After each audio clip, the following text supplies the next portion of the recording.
The Locked On Podcast Network presents the College Sports Big 3 in 30. The three biggest stories in college sports. From our local experts at the Locked On Podcast Network. Bringing you the real story. Why it matters, what's next, who wins the big game, and more, all in 30 minutes. The College Sports Big 3 in 30 starts now with the biggest story in college sports.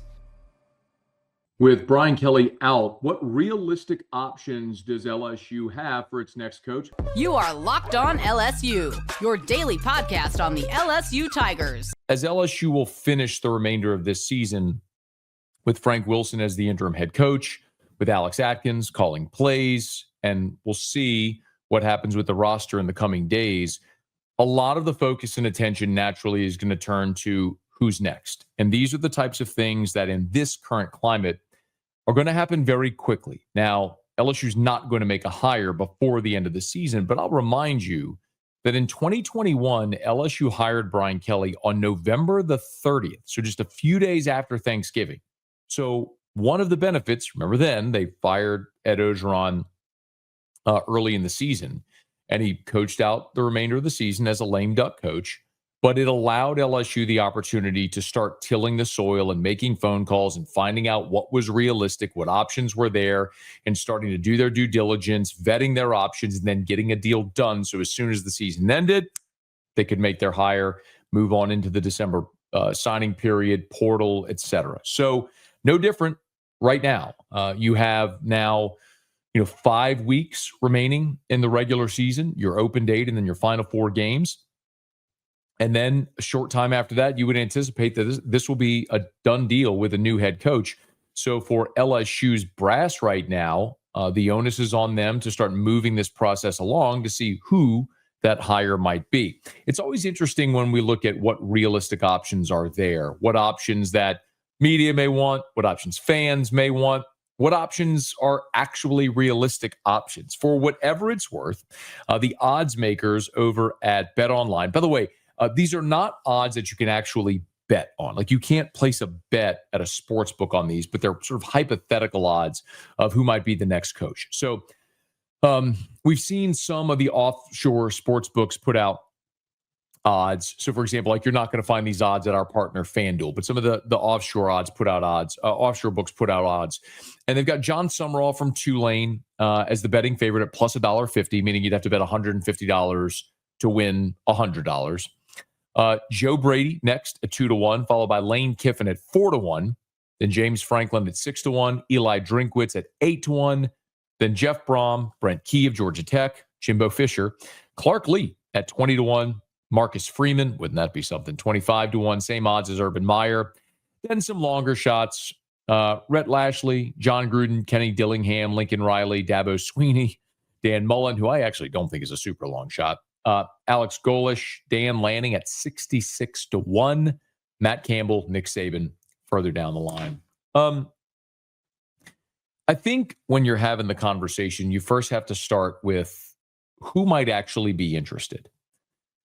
And the name that everyone is going to start with is Lane Kiffin. And on Monday, Lane Kiffin, this is Lane Kiffin's Monday press conference following his team's win at Oklahoma this past weekend. And he was asked about Brian Kelly's firing, and he had this to say. I mean, very surprising. I mean, it's the college world we're living in now. You know, we really, if you think about it, we talk about the players now are like NFL players, you know, how they're paid. And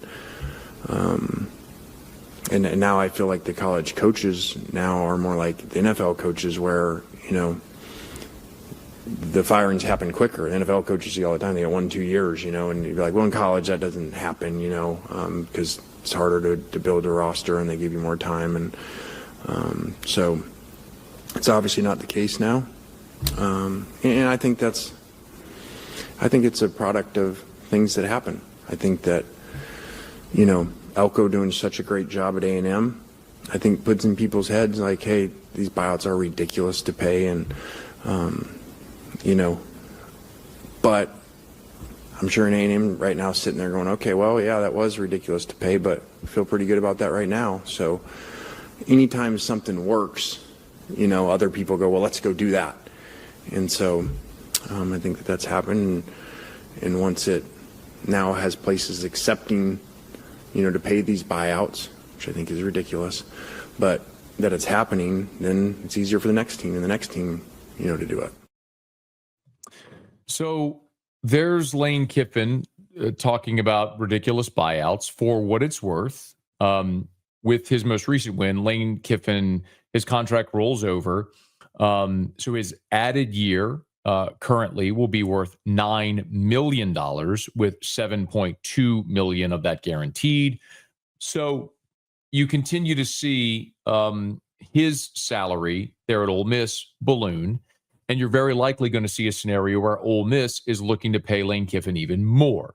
And we're having the conversation about Lane Kiffin because this is sort of the hot name that everyone's discussing. Florida would want him. There's conversation about Penn State. Well, now LSU has entered the chat. And remember, Lane Kiffin's agent is Jimmy Sexton, who's the coaching super agent, so to speak, who has all the big name coaches on his roster. It's worth mentioning that Lane Kiffin also was a guest Monday on the Pat McAfee show. And he said in no uncertain terms that money will not drive his decision. I have never made a decision based off of money, nor will I. For a lot of people, they're just like, well, money and it does this and does that. I've seen too many examples in life where money does not buy happiness. So I am never going to make a decision off of money, nor do I care about it. Jimmy Sexton gets really mad when I say that. He's got enough. We got to get this. We got to get this. And I'm like, Jimmy, I don't care. And he goes, I do. I actually believe Lane Kiffin when he says money's not going to drive his decision. I think watching Lane Kiffin, certainly since the cycle 4 years ago when he was the coach at Ole Miss in his second year, he desperately wanted opportunities with LSU or Florida, didn't get an interview with either. And now 6 years into his tenure at Ole Miss, he said pretty openly that he needed Ole Miss more than Ole Miss needed him. And he looks like a very different man who, like, physically is different. He's got himself in great shape, but he seems to have a great relationship with his children. He's divorced. Not that getting into his personal life matters, but you talk to people around, like, he's got a good relationship with his ex-wife and his family. And so he's in a great spot. So to uproot that, it feels like would have to take more than just money. So what is that? He was also asked by McAfee if he addressed the rumors with his team. Yeah, I usually don't talk about it with the team because we've dealt with this for a number of years because our players have performed really well and won a lot of games here. And so this attention has come with that. I just thought last week it was important late in the week to address it on Friday just because we have so many new players. So they hadn't been here the year or the year before that where these job rumors and stuff would come up. And so I just told them, hey, this is a product of how you guys play is why they see the way that you play. So then people are like, fans are like, we want that system. And they say coach, but really it's the system of the players and the assistant coaches and what a good job they do. So I just told them that's a compliment to them. I think the biggest question with Lane Kiffin that he'll have to answer is, does he believe he can win a national championship at Ole Miss? If money's not the object, and I believe him, and money will follow with the success he's had wherever he coaches, if it's Ole Miss or LSU or Florida or Penn State or wherever he is next year, money will follow. That's a reward of the success he's had, and that's warranted. But does Lane Kiffin feel like he can win a national championship at Ole Miss? And if he does not, then I think he would take the LSU job. But this year is one of those indicators where they're sitting there with one loss, and I think have a great opportunity to finish this regular season with one loss and be a playoff team. And if that's the case, can Lane Kiffin, if he makes the playoff, does he feel like he can make his way through the playoff and win a championship at Ole Miss? And if he thinks the answer to that is yes, then why would he leave if he's happy where he is? I think that's probably the bigger question for Lane Kiffin is not money. It's, can you win a national championship at Ole Miss? And in a different era, the answer was unequivocally no. In this era, this portal NIL era where you have buy-in and commitment, an era where Indiana is number 2 in the country and Vanderbilt and Georgia Tech are in the top 10 with Ole Miss, I think the answer is yes. He can win the championship there. And if he believes that, then I think he stays. Most people can't name all their financial accounts or even what they're worth, whether it's a 401k or properties or investments. And when you don't have the full picture, you can end up leaving money on the table. That's why there is Monarch Money. It's an all-in-one personal finance tool that brings your entire financial life together in one clean, easy-to-use interface on your laptop or your phone. Monarch does the heavy lifting for you. You can link all your accounts in minutes, see clear data visuals, get smart categorization of your spending, and finally feel in control of your money without ever touching a spreadsheet. I linked all my accounts to Monarch and immediately spotted a few subscriptions I wasn't even using. Canceling those all can save you money every month. Don't let financial opportunities slip through the cracks. Use code LOCKEDONNFL at monarchmoney.com in your browser for half off your first year. That's 50% off your first year at monarchmoney.com with code LOCKEDONNFL.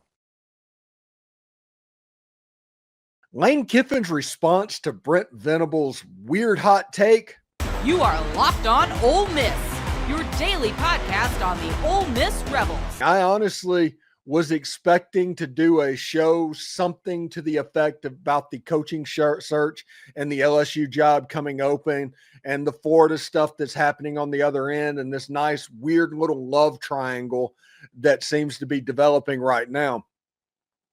But I honestly couldn't say that because news happened elsewhere.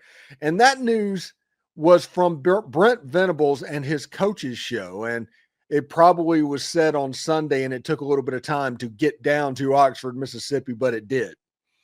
And in that coach's show, Brent Venables reflecting on the Ole Miss loss during his Sunday show, I felt like we were the better team. At the end of the day, it's a game of performance and executing, and I thought they out-executed us, which Ole Miss did, honestly. There's no doubt that Ole Miss executed better in Oklahoma in that game. But there was also a little bit of not necessarily the better end of the spectrum from Brent Venables, okay? My thought on that quote right now is that quote should have never happened. Say that, hey, it was a great team, great game. We just didn't execute to the level to where you can need to be at to defeat a team that is that good. Say something like that. When you say that I thought we were the better team, which of course you did, you're the head coach, but the fact that you can't say it is the problem here. And Brent Venables saying that opened up a little bit of animus to come into this Ole Miss Oklahoma rivalry. Remember, I talked all last week about respect for Oklahoma. I talked all last week about respect for their fan base. The Ole Miss fans that went up to Norman, Oklahoma had a wonderful time. There is no animus that has been developed between the Oklahoma Sooners and the Ole Miss Rebels until now.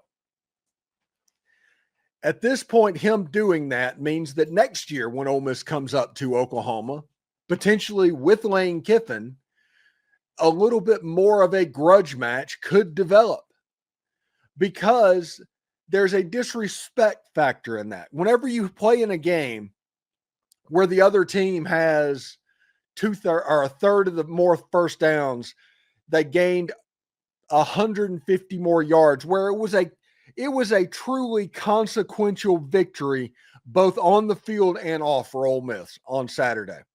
Saying that you're the better team and you thought that you were the better team comes across as disrespectful. And the way that I prove that is how Lane Kiffin reacted to that in his press conference. He was asked the question just about that press conference with Brent Venables saying he felt like the better team. And Lane Kiffin snapped back. He said that's an interesting take. That's a hot take. I wouldn't have thought people watching it would say that. I felt like, one, we won at their place and weather, but as a defensive head coach, you probably normally would wish for. We won by 8 points, and I think we left a lot out there. I think we could have won by a couple of scores. So I don't know how he evaluated that game that thought they were the better team.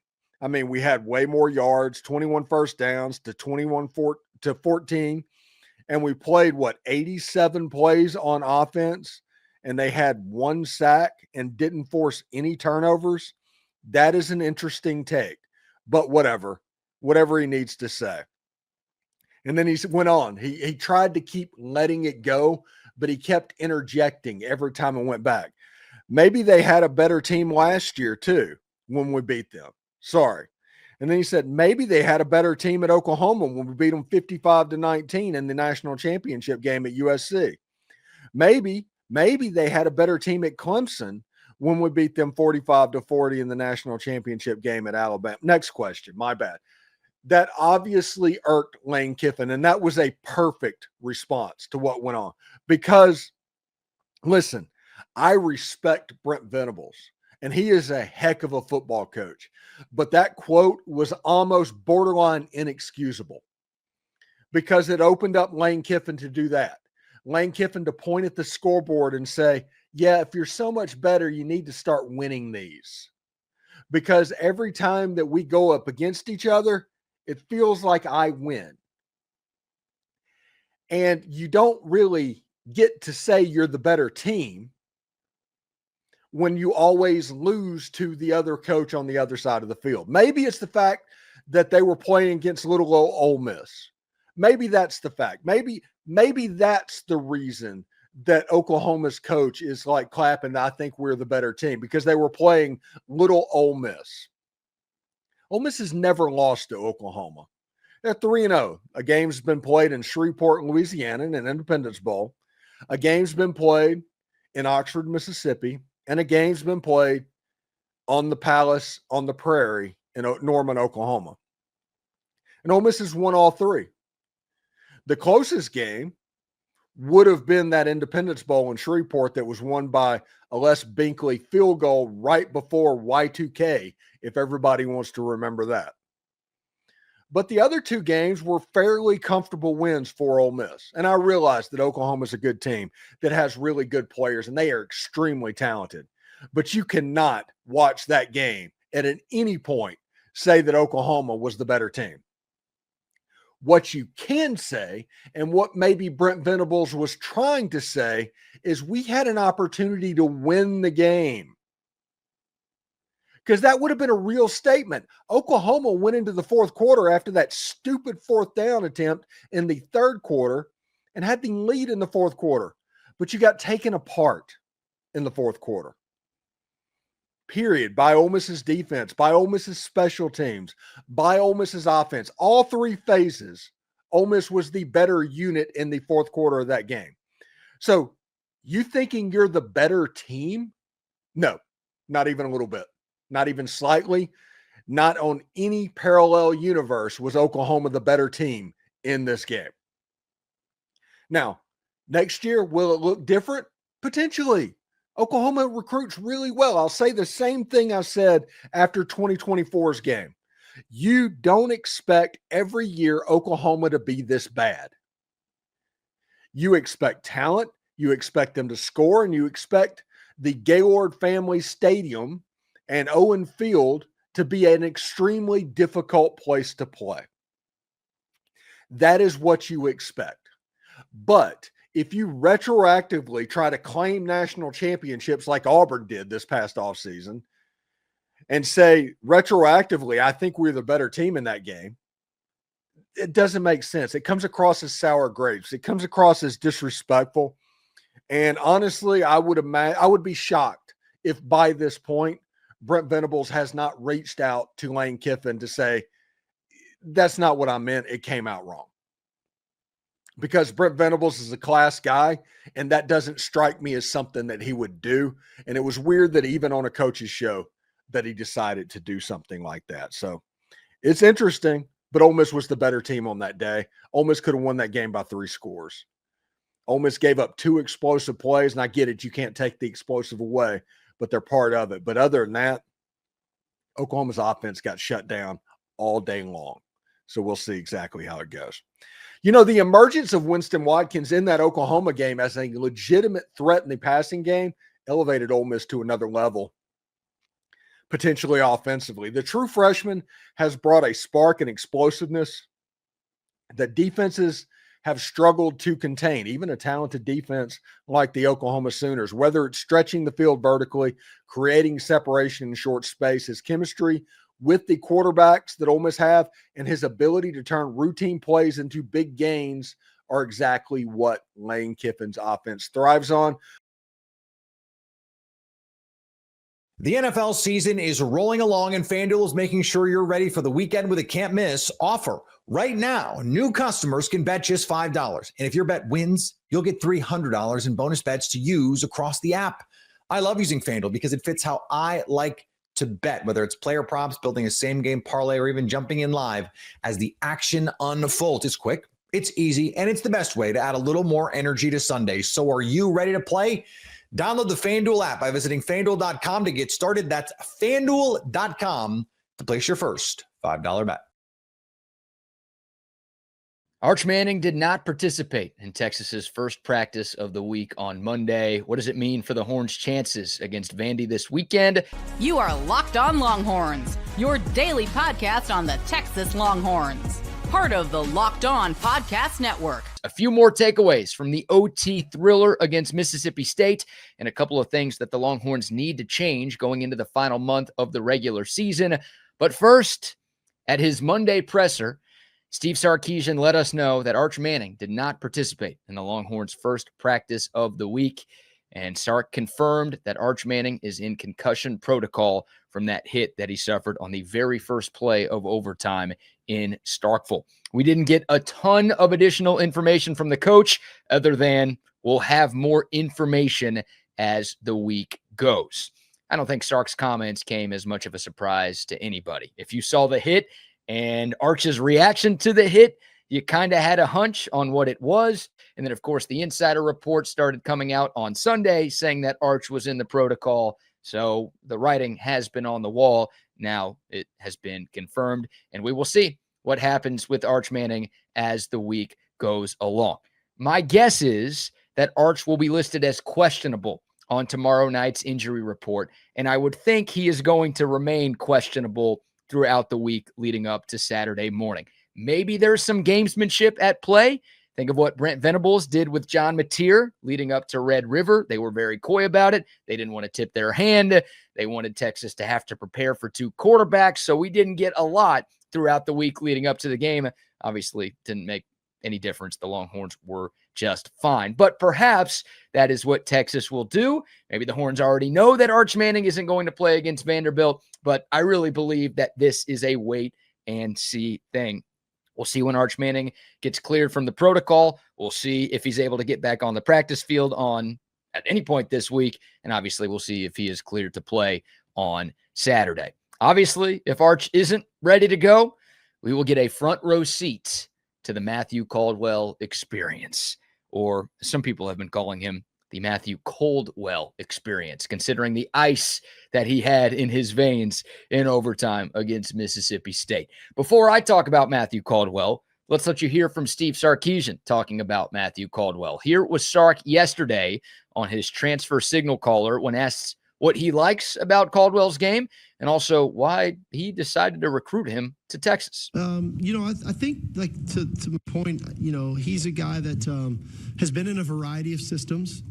He has athleticism. He throws a really good ball. What I liked about him on his visit was probably the biggest thing was just his demeanor, his approach to it. It didn't seem too big for him here.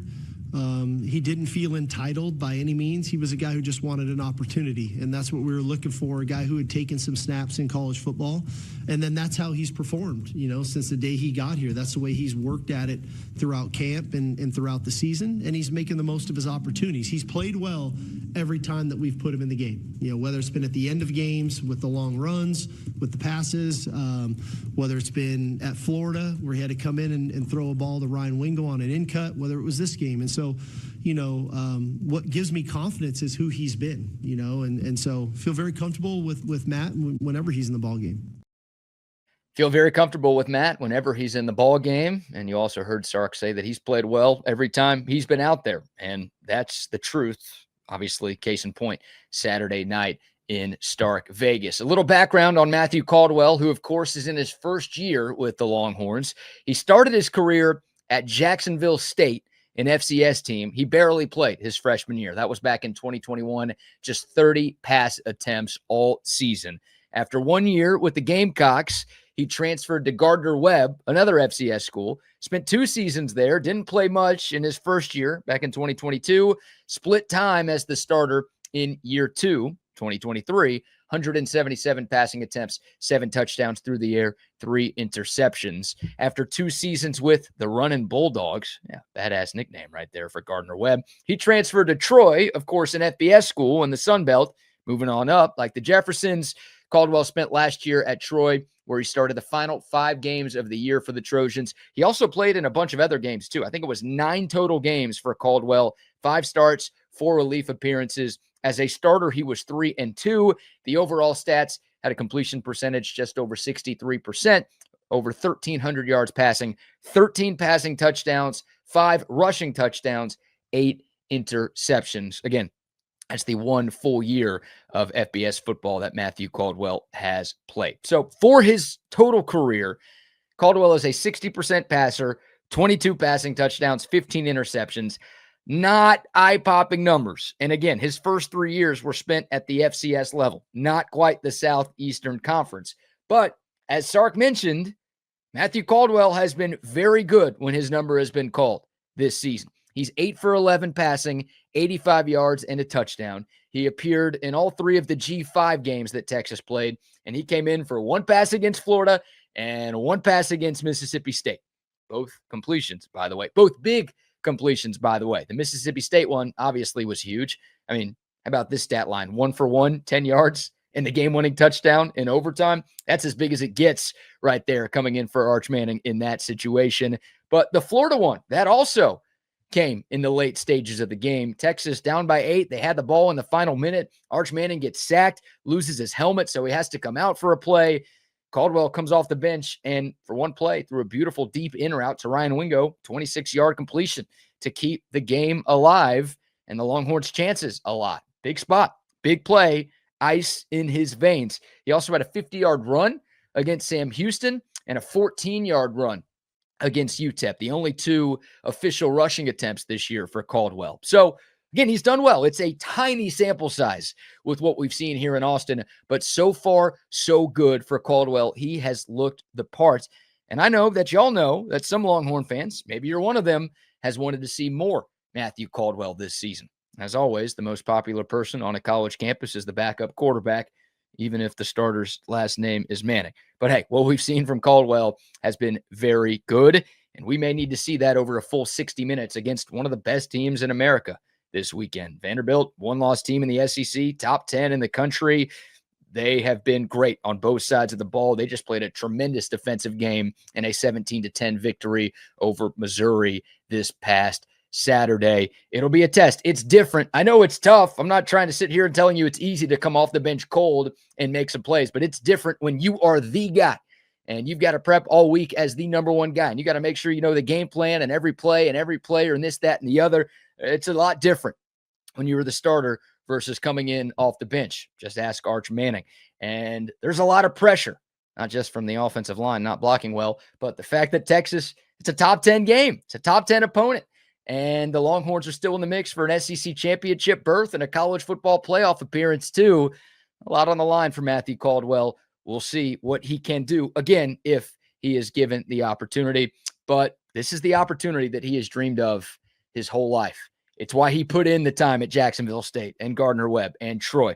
And it's why he came to Texas for one more year of college football. It was all for this moment. So will he capture it or just let it slip? No word on if Mom Spaghetti will be his pregame meal. It'd be pretty early for spaghetti considering it's an 11 a.m. kick. Also of note, KJ Lacey will be getting second-team reps while Arch Manning is in the protocol. Obviously, Caldwell working with the first-team offense. The true freshman, KJ Lacey, and I think we've kind of known this, but like it's official now that he has supplanted the redshirt freshman, Trey Owens, on the Texas depth chart. So if Arch can't go and something happens to Caldwell in the middle of the game, maybe KJ Lacey time in Texas. That's another element to this story here. But without question, plenty of storylines to be paying attention to leading up to the Horns and the Doors. But this is the biggest story leading up to this top 20 matchup. Will Arch Manning play coming off the best game of his Texas career. And you also wonder, I mean, we're talking about a kid with a ton of football still in front of him. Does Texas maybe rush him back? If the doctors say he can't play, and if he's not out of the protocol, then there's no decision to be made. He won't be out there.